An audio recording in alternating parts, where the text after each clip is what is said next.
It's summer on the Chesapeake Bay and it's a great time to go out and throw topwater plugs for big stripers. There's nothing more fun than watching a big rockfish blow up on either a spook or a popper. Let's start with the basics. Here's a quick look at each individual type of plug, when to use them, and why.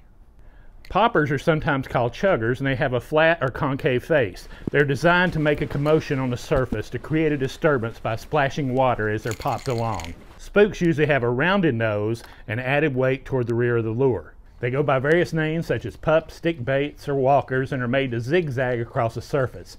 That technique is called walking the dog. Spooks were originally popularized by James Heddon in the early 1900s, and his prototype lure was made from a broom handle.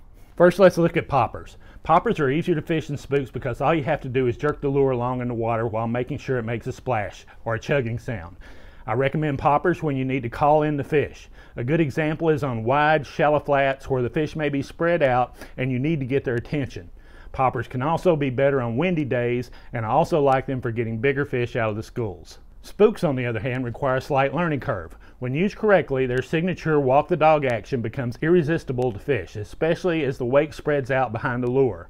It looks like a wounded minnow or maybe even a snake or an eel on the surface. To get the correct action, lower your rod tip toward the water and twitch slightly, alternating just a little to the right or the left as you start.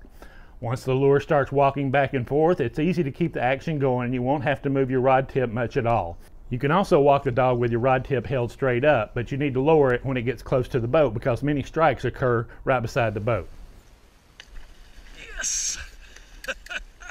I fish spooks more frequently than poppers because I prefer them when I'm casting toward points, along shorelines, or along structures such as underwater rock piles. There's nothing more satisfying than watching a big fish blow up on a spook that's walking along the surface. Now, let's go fishing.